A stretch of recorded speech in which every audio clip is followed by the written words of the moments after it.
मशाले दर्द फिर एक बार जला ली जाए, जश्न हो जाए ज़रा धूम मचा ली जाए। खून में जोश नहीं आया ज़माना गुज़रा, खून में जोश नहीं आया ज़माना गुज़रा। दोस्तों आओ कोई बात निकाली जाए, जान भी मेरी चली जाए तो कुछ बात नहीं, जान भी मेरी चली जाए तो कुछ बात नहीं। वार तेरा न मगर एक भी खाली जाए, जो भी मिलना है तेरे दर्द ही से मिलना है। हाय जो भी मिलना है तेरे दर्द ही से मिलना है। हाय दर्द तेरा छोड़ के कैसे ये सवाली जाए। वस्ल के सुबह के होने में है कुछ देर अभी, वस्ल के सुबह के होने में है कुछ देर अभी। दास्तां हिज्र की कुछ और बढ़ा ली जाए। शहरयार। जी हाँ दोस्तों, इसमें आज़म से मुंतखब जो यूजीसी नेट JRF में 5 गज़लें हैं, उनमें से ये एक गज़ल है जो 1965 में उनका ये शेरी मजमुआ आया था। इस गज़ल में आप देख सकते हैं किस तरह से जदीद और क्लासिकी लबो लहजे की एक इम्तिजाज मिलता है। तो ये शहरयार की गज़ल थी। तो दोस्तों सबसे पहली बात तो आज की इस वीडियो में मैं ये करना चाहूँगा कि जो भी हमारे वीडियो को देख रहे हैं और जो कमेंट कर रहे हैं, मैं उनका बेहद शुक्रिया अदा करता हूँ। और ये समझ लीजिए मैं आपको सबसे बड़ा अपना मोहसिन तस्लीम करता हूँ कि आप एक तरह से हमारी खैर खाही करके चाहते हुए कमेंट करते हैं और मेरी कमियों की तरफ भी इशारा करते हैं। सिर्फ तारीफ़ ही नहीं करते, कमियों की तरफ भी इशारा करते हैं। इसमें हमारे अभी बहुत ही बाइज़्ज़त सीनियर जो हैं इब्राहिम अफसर साहब, जिनका काम रशीद हसन खां पर बहुत बेहतरीन काम है, उनकी किताबें भी आ चुकी हैं, उनके मज़ामीन अक्सर छपते रहते हैं रिसालों में। तो उन्होंने भी मेरी इस्लाह की। जो रशीद हसन खां पर मैंने किताब बनाई थी, वीडियो बनाई थी, तो उसमें उन्होंने ये कहा है कि शायर कलाम गालिब जो है वो रशीद हसन साहब की किताब नहीं है, बल्कि उसके पीछे की कुछ और कहानी है। उसको रशीद हसन खां अपनी किताब नहीं तस्लीम करते थे और ना ही कभी अपने पास रखा और ना ही कभी उसको गिनवाया। और दूसरी बात यह है कि जो गंजीना मानी की मैंने बात की थी कि वो शायद अभी तक शाये नहीं हुई है, तो उन्होंने हमें बताया कि वो 2017-18 में गालिब इंस्टीट्यूट से शाये होकर के 3 जिल्दों में आ चुकी है। इसके अलावा महिउद्दीन साहब एक साहब हैं जो शाहजहाँपुर से, उन्होंने भी कमेंट किया, बहुत अच्छे तरीके से समझाया मुझे। और बहुत सारे लोग कमेंट करते हैं वीडियोस में जो भी होता है, या कॉल करते हैं पर्सनली और वो हमें अच्छे मशवरे देते हैं। सलमान फैसल साहब जो हमारे बहुत ही अच्छे सीनियर हैं, उन्होंने भी मुझे मशवरा दिया। तो तमाम मेरे दोस्त अहबाब जो दूसरे जिनको मैं नहीं जानता हूं, वो अगर हमें मशवरा देते हैं तो मुझे बेहद खुशी होती है। कमेंट पढ़ करके मुझे बेहद खुशी होती है और मैं उसको एक तरह से रहनुमाई और एक बूस्टर के तौर पर लेता हूँ। मुझे बेहद खुशी होती है।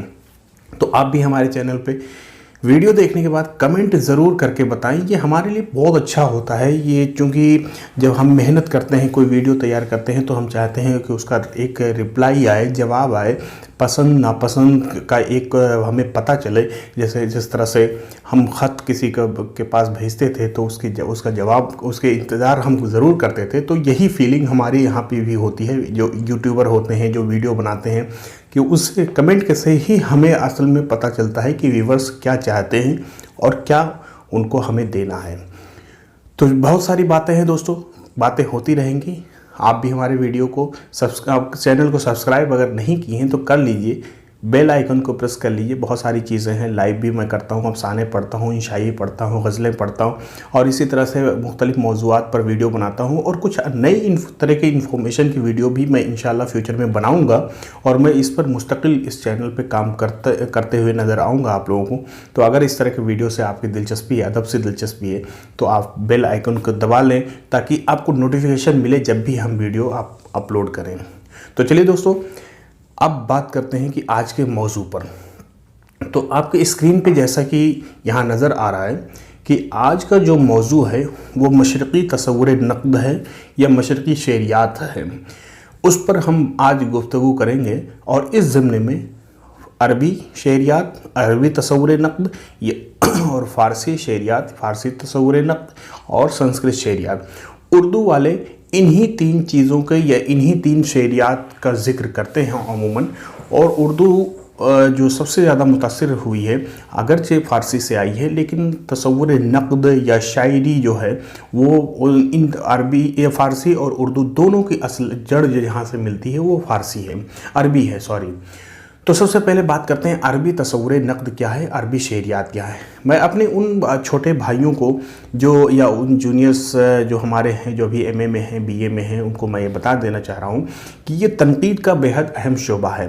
ये तनक़ीद के ज़िम्न में सिलेबस में भी शामिल होती हैं शेरियात। शेरियात से आप घबराएं नहीं, शेरियात का सीधा सा मतलब आप समझ लें उसूल व ज़वाबित, यानी हर एक सिन्फ का की शेरियात होती है, चाहे अफसाने की हो, नावल की हो, यानी इन्हीं उसूल पर हमें ये चीज़ें लिखनी हैं। शायरी करनी है तो गज़ल हमें लिखनी है तो उसका एक उसूल है कि मतला है, मक्ता है, रदीफ़ है, काफ़िया है। तो ये इसी चीज़ को शेरियात कहते हैं।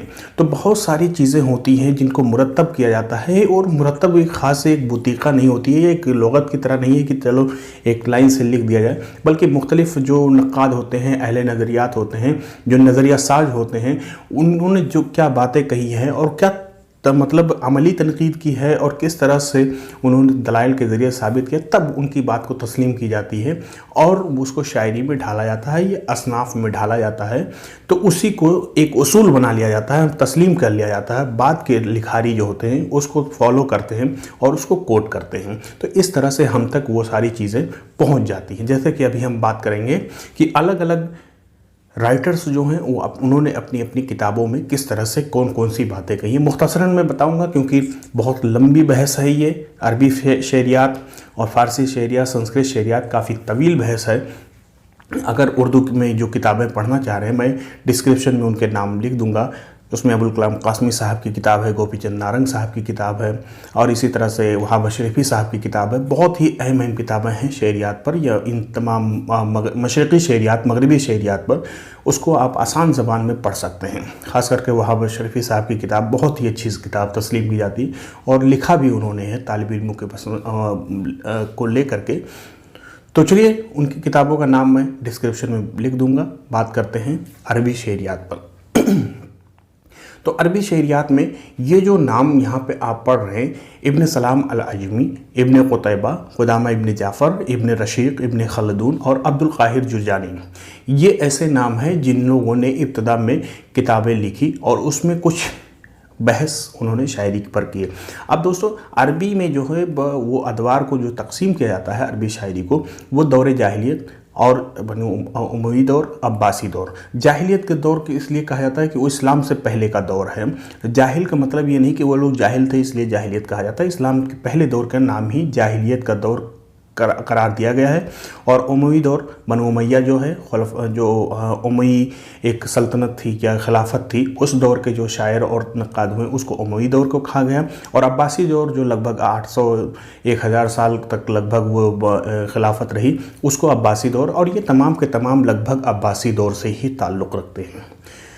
तो अब बात करते हैं यहाँ से। इब्न सलाम की किताब जो है तबक़ातुश्शुअरा है, इब्न क़ुतैबा की किताब अशेर व शोरा है, क़ुदामा इब्न जाफ़र की किताब है नक़्दुश्शेर, और इब्न रशीक़ की किताब है अल उम्दा, और इब्न खलदून की किताब, मशहूर किताब आप लोगों ने भी नाम सुना होगा, मुक़द्दमा इब्न खलदून। और अब्दुल क़ाहिर जुरजानी की 2 किताबें हैं, असरारुल बलागत और दलाइलुल एजाज़। अब इन लोगों ने इन किताबों में क्या कहा है, बात हम करते हैं यहाँ से। तो इब्न क़ुतैबा ने जो बात शुरू की है अशेर व शोरा में, सबसे पहले तो हम मोहम्मद इब्न सलाम अल अजमी के बारे में हम जान लेते हैं, क्योंकि इनका सीरियल नंबर से सबसे पहले नाम इन्हीं का है। ये ज़माने के लिहाज से सबसे पहले यही आते हैं, इब्न क़ुतैबा से पहले भी। तो मोहम्मद बिन सलाम अल अजमी जो है, उनकी किताब जो तबक़ातुश्शुअरा है, उसमें उन्होंने शायरी पर जो बहस की। अब दोस्तों, इतने जो जिन मुसन्निफ़ीन का मैंने नाम लिया है और उनके किताबों का नाम लिया है, ये कोई बाज़ाब्ता तनक़ीद की किताब नहीं है, बल्कि उसमें उन्होंने कुछ बहसें लेके आई हैं कि जैसे तनकीद या शायरी में क्या होनी चाहिए, किस तरह से शायरी होनी चाहिए। जैसे उर्दू में आप समझ लीजिए कि हाल ही से पहले तज़किरे लिखे जाते थे, उन तज़किरों में कुछ जिक्र होता था कि शायरी कैसी होनी चाहिए, उसका म्यार कैसे होना चाहिए। तो वैसे ही सेम यहाँ पे जो चीज़ें हैं, बाकायदा वो एक कोई तनकीद की बोतीका नहीं है इनमें से कोई किताब, ठीक है। उसमें से एक बाब, दो बाब, तीन बाब या कुछ कहीं कहीं जिक्र इस तरह से उन लोगों ने कर दिया है अदब पर, शायरी पर बात करते हुए। तो मोहम्मद इब्न सलाम ने तबक़ात शुअरा में जो बात की है उसमें कहा है कि शायरी को आर्ट और क्राफ्ट का नाम दिया उसने, यानी शायरी एक फ़न है, फ़न है। और उस फ़न में क्या है, मुसलसल हमें मेहनत करनी चाहिए और अर्क रेज़ी करनी चाहिए और उसके अल्फाज की माने, अल्फाज की तराश खराश और जुमले की तराश खराश हमें मुसलसल करनी चाहिए। ये उसके लिए सबसे ज़रूरी चीज़ है। और उम्दा शेर में उसने कहा लफ्ज़ मानी, उम्दा शेर की खुसूसियत जो उसने बताया है कि या तो एक शेर वो होगा जिसमें लफ्ज़ और मानी दोनों बेहतरीन होंगे, और दूसरे दर्जे का शेर ये या तो ये इस तरह होगा कि लफ्ज़ अच्छे होंगे, मानी थोड़े से कमतर दर्जे के होंगे, और तीसरे दर्जे का ये शेर होगा कि मानी तो अच्छा होगा लेकिन लफ्ज़ सही नहीं होंगे। और सबसे बुरा शेर क्या होगा कि दोनों ही लफ्ज़ और मानी दोनों बुरे होंगे। इस तरह से इसने शेर के 4 अक़साम को बयान किया है। अब इब्न क़ुतैबा की बात कर लेते हैं। तो मोहम्मद इब्न सलाम ने कोई नज़रिया नहीं दिया, बल्कि इस शायरी को फ़न और क्राफ्ट उसने बताया, आर्ट बताया है, और उसमें शेर की 4 किस्में बयान की जो इस तरह से होने चाहिए, मैंने जो बताया अभी। इब्न क़ुतैबा की किताब जो अश्शेर व शुअरा है उसमें शेर की 4 किस्में इसने भी बयान की हैं, ठीक है। वही जो इब्न सलाम की है वही चीज़ें यहाँ पे भी हैं, लफ्ज़ मानी दोनों के साथ। अब इसने भी लफ्ज़ यहाँ पे जो अरबी शेरियात में जो एक तवील बहस मिलती है, अरबी और फ़ारसी शेरियात दोनों में भी, और उर्दू में भी वो चीज़ें जैसे हाली और शिबली के यहाँ भी आई, लफ्ज़ और मानी की बहस, कि आया शायरी में लफ्ज़ की अहमियत ज़्यादा है या मानी की अहमियत ज़्यादा है। अब जो हमारे नए तालिब इल्म हैं, पुराने जो PhD के हैं या बड़े स्कॉलर जो हैं, ज़ाहिर सी बात है उनका कॉन्सेप्ट तो क्लियर है। मैं उनके लिए बता दूं, जो नए तालिब इल्म हमारे हैं, कि शायरी की जाती है उसमें अल्फाज का इस्तेमाल हम लोग करते हैं, ठीक है। शायर अल्फाज का इस्तेमाल करता है, जैसे मीर उन नीमबाज आँखों में, तो मीर नीमबाज आँखों में, ये सारे अल्फाज होते हैं, ठीक है। अब इनका सिलेक्शन जो वो मीर ने किया, तो मानी अदा करने के लिए, अब आँख के लिए नैन का लफ्ज़ भी इस्तेमाल होता है, ठीक है, और दूसरे अल्फाज भी इस्तेमाल होते हैं। तो वहाँ पे कौन सा लफ्ज़ बेहतर है वो मीर ने सेलेक्ट किया, और उस कौन सा मानी हमें अदा करना है, इस तमाम चीज़ें हैं। तो वहाँ पे नक़ाद कोई ये कहते हैं कि अल्फाज बेहतरीन होने चाहिए शेर में, मानी उसके अगर सही नहीं निकल रहे तो वो चलेगा, लेकिन कोई कह रहे हैं नहीं, मानी सही होने, मतलब सही होना चाहिए, अल्फाज का यहाँ पे कोई ज़रूरत नहीं है। तो ये एक तवील बहस है, यही बहस जो है अरबी शायरी के बुनियाद है। अब देखते हैं हम आगे। तो इब्न क़ुतैबा ने लफ्ज़ और मानी की बहस में क्या है, दोनों को कहा है कि दोनों के खूबसूरत होना चाहिए, लफ्ज़ भी मानी भी दोनों भी खूबसूरत होने चाहिए। और उसने शायर की 2 किस्में बताई हैं। शायर 2 किस्म के शायर होते हैं, एक मुतकल्लफ शायर और दूसरा मतबू शायर। मुतकल्लफ मतलब होता है जो तकल्लुफ़न शायरी करता है, ज़बरदस्ती शायरी करता है, और मतबू मतलब होता है जिसकी तबीयत ही तख्लीकी है, और जिसकी आमद होती है जिसकी शायरी पर, जो आमद और आउर्द की बात आप लोग सुनते होंगे, पढ़ते होंगे। आमद मतलब बिल्कुल वो इल्हाम होता है उस शायरी पर, आउर्द मतलब ज़बरदस्ती के हम मज़ामीन निकालते हैं और अल्फाज की सेटिंग करके शायरी करते हैं, कोई शायरी नहीं हुई है, ठीक है। ये हकीकत में यही बात है, आज तक भी यही चीज़ है। जो ज़बरदस्ती के शायर बनते हैं उनके लिए अरबी में जो एक लफ्ज़ आता है वो उसको कहते हैं मुतशायर, ठीक है। मुतशायर यानी बन शायर जिसको कह सकते हैं हम। तो इसकी ये बहस की है इब्न क़ुतैबा ने। अब देखते हैं क़ुदामा इब्न जाफ़र ने अपनी किताब नक़्द शेर में क्या कही है। तो उसमें क़ुदामा इब्न जाफ़र के जो सबसे मशहूर जुमला है, अहसन शेर अक्ज़िबुहुम, यानी सबसे बेहतरीन शेर क्या है, जो सबसे ज़्यादा जिसमें झूठ हो, यानी मुबालगा सबसे ज़्यादा हो, वो उसके नज़दीक सबसे बेहतरीन शेर है। ये मतलब इसका कॉन्सेप्ट है और इसका जुमला मारिकतुल आरा जुमला बन गया है, और इसका कॉन्सेप्ट, इसका नज़रिया जो है बहुत बड़ा नज़रिया बन गया है, और इसकी हिमायत इब्ने खल्दून ने भी की है। ठीक है, आगे चलकर खुदामा इब्ने जाफ़र की हम बात करते हैं। तो इसने क्या कहा है, आसनु शेर अकज़ुब हो, यानी जो सबसे बेहतरीन शेर वो है जो सबसे बड़ा झूठ जिसमें छुपा हो, या जिसमें सबसे बड़ा झूठ बयान किया गया, सबसे अच्छा झूठ बयान किया गया हो, ये चीज़ें आती है। अब शायरी में ये हुस्नकारी का कायल है, और मानी के 6 तरह के मानी इसने बयान किया है। एक मद है, हजो है, गज़ल है, मरसिया, सिन्फ, तशबीह, वस्फ, तशबीह। लफ्ज़ मानी में ये लफ्ज़ मानी वज़न और काफ़ी, ये मतलब 4 तरह के, ये भी शायरी के 4 तरह के किस्मों में ये भी तकसीम करता है, जहाँ लफ्ज़ और मानी दोनों सही हो, लफ्ज़ वज़न हो, मानी वज़न हो, मानी और काफ़िया हो, इस तरह के शायरी को ये अलग अलग किस्मों में बयान करता है। अब बात करते हैं इब्ने रशीक की। इब्ने रशीक की किताब है अल-उम्दा। अल-उम्दा में लफ्ज़, वज़न, मानी और काफ़िया, ये 4 चीज़ों को शायरी के लिए इसने ज़रूरी करार दिया, और जिसमें जो है वज़न और काफ़िया को इसने सबसे ज़्यादा लाजमी जुज़ करार दिया है। यानी 4 चीज़ों, लफ्ज़, वज़न, मानी और काफ़िया, ये चारों चीज़ों को कहता है कि शायरी के लिए सबसे ज़्यादा ज़रूरी है, ये चारों चीज़ें ज़रूरी है। लेकिन उन चारों चीज़ों में वज़न और काफ़िया सबसे ज़्यादा ज़रूरी है, लाजिम चीज़ें हैं। यानी इसके बगैर वज़न और काफ़िया के बगैर शायरी हो ही नहीं सकती है, जैसा कि हमारी आज़ाद नज़में या नसरी नज़में हैं, तो ये इसके मुताबिक ये शायरी नहीं है। अब ये लफ्ज़ और मानी दोनों का ये भी कायल है, ये भी कहता है कि लफ्ज़ जिस्म है और मानी जान है, तो बिना जान के न जिस्म रह सकती है और न जिस्म बिना जान के रह सकती है। ठीक है, तो इस तरह से इब्ने रशीद की बहस यही है, उसका खुलासा कलाम यही है उसकी अल-उम्दा के। इब्ने खल्दून की किताब क्या है, मुक़द्दमा इब्ने खल्दून, उसमें कहा है अल्फाज मतलब मानी पर सबसे ज़्यादा अहमियत हासिल होती है, मानी पर सबसे ज़्यादा अहमियत हासिल, मतलब अल्फाज और मानी के बहस में अल्फाज की अहमियत ज़्यादा है, ये अल्फाज की अहमियत का हामी है। और उसने कहा है कि मानी अल्फाज के ताबे होते हैं। उसने एक मिसाल भी दी है, बहुत मशहूर मिसाल, कि मानी पानी की तरह है और अल्फाज जो है वो कप की तरह है। अब कप सोने का भी हो सकता है, मिट्टी का भी हो सकता है, तांबा के पीतल का भी हो सकता है, लेकिन पानी तो वैसे ही रहेगी। यानी यहाँ अहमियत जो है वो अल्फाज की है। सोने के अल्फाज में अगर पानी रखा जाए तो उसकी अहमियत दोबाला हो जाती है। ठीक है, तो ये इब्ने खल्दून की बहस है और उसका खुलासा है। अब्दुल काहिर जुरजानी, इनकी जो दोनों किताब असरारुल बलागत और दलाइलुल एजाज, इन्होंने भी अल्फाज और मानी की बहस की है। अबुल कलाम कासमी साहब ने इसको बयान बहुत अच्छे तरीके से किया है, ये भी मानी के ही हामी हैं। अब फ़ारसी शहरियात जो इब्तदा होती है, अब आजकल तो बहुत किताबें हैं, लेकिन अक्सर जो हमारे उर्दू वाले जहाँ से मतलब नज़रिया लेते हैं, वहाँ पे 3-4 लोगों की किताबें अहम हैं। सबसे नंबर 1 पे ये अमीर उनसर अल-माली कैकाउस ने इस्कंदर जो है ये बादशाह थे।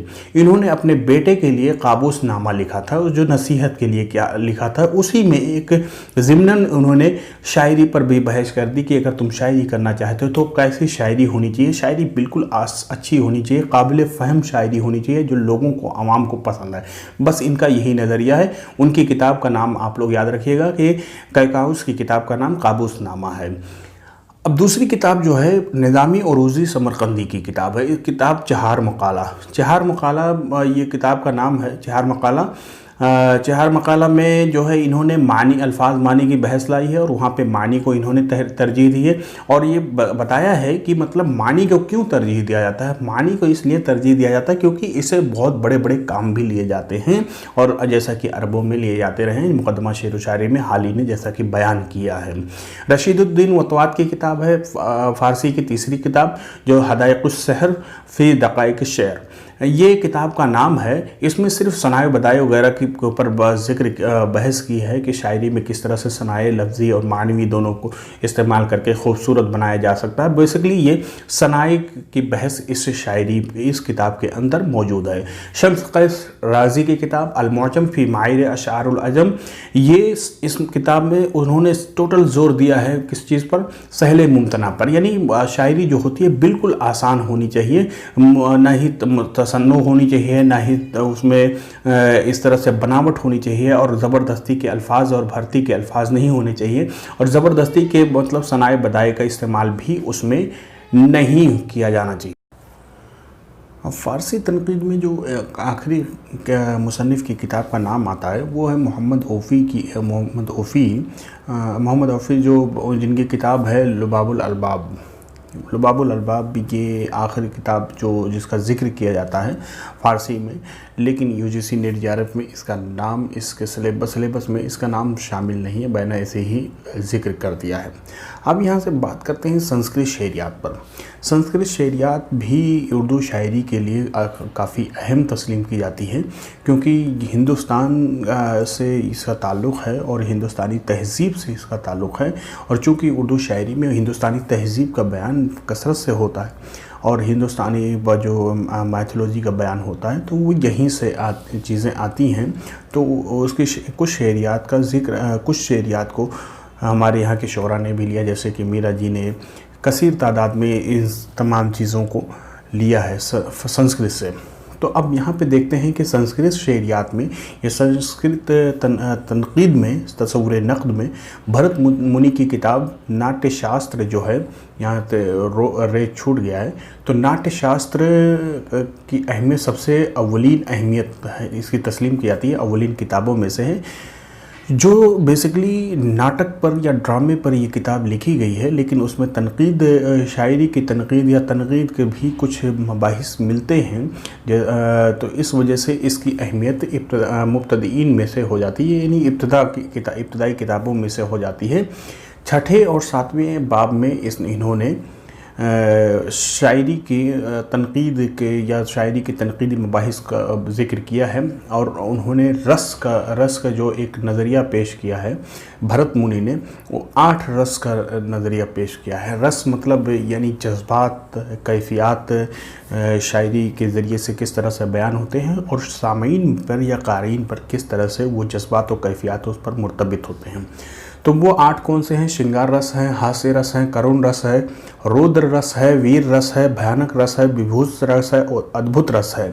और एक 9वां रस भी है, शांत रस है, जो बाद के लोगों ने उसमें ऐड किया है।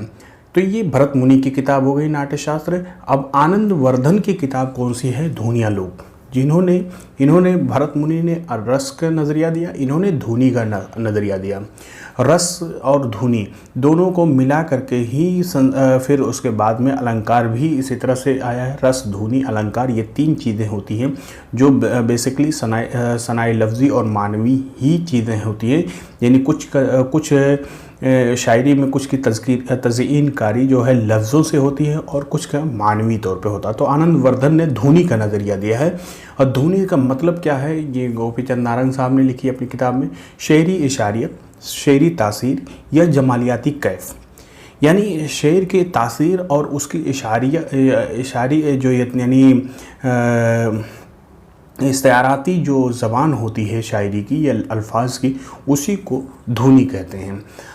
तीसरा नाम है अभिनव गुप्त ने अभिनव भारती किताब लिखी, और लोकन 2 किताबें इन्होंने लिखी है। इसमें शेर के उसूल बयान किए हैं। नाट्यशास्त्र और धुनिया लोक की एक तरह से देखा जाए तो ये किताब शरह है, और धुनी की जो आनंद वर्धन ने जो नज़रिया दिया उसकी इन्होंने तौसी की है। और इन्होंने जो है अभिव्यक्तिवाद का नज़रिया दिया है अभिनव गुप्त ने। अब आचार्य शंकक हैं, आखिरी नाम इनका नाम है। इन्होंने नज़रिए रसानुमत पेश किया है। इसका मतलब इस्तखराज होता है। इस्तखराज यानी इस्तखराजी जो नज़रिया पेश किया है संस्कृत शायरी में, वो कौन से हैं? आचार्य शंकक, और उसको रसानुमत कहते हैं। ये भी रस ही का एक यानी इसी जो भरत मुनि के रस के जो नज़रियात हैं उसी की ही एक तरह से देखा जाए तौसी है। तो दोस्तों ये है मशरक़ी तसव्वुर नक़्द, जिसमें हमने अरबी और फ़ारसी और संस्कृत शहरियात को या तसव्वुर नक़्द, उनके मशहूर मुसन्निफ़ीन और उनके नज़रियात और या उनकी किताबों के नाम हमने ज़िक्र किए हैं। बहुत तवील बहस है, उसको इस वीडियो में नहीं समेटा जा सकता है। वीडियो काफ़ी तवील भी हो चुका है। मेरी कोशिश ये थी कि एक वीडियो में इन तमाम चीज़ों को मैं समेटने की कोशिश करूं, और उसमें मैं कितना कामयाब हुआ वो तो आप कमेंट के ज़रिए से हमें बताएंगे। तो चलिए दोस्तों, बस इतना ही इस वीडियो के लिए। काफ़ी तवील वीडियो हो चुका है। उम्मीद करता हूँ कि आप लोगों को कुछ न कुछ तो कुछ 0.1% भी अगर फ़ायदा मिल जाए इस वीडियो से तो मेरे लिए बहुत ज़्यादा ये एक मतलब इनाम होगा, और बहुत ही कीमती इनाम होगा।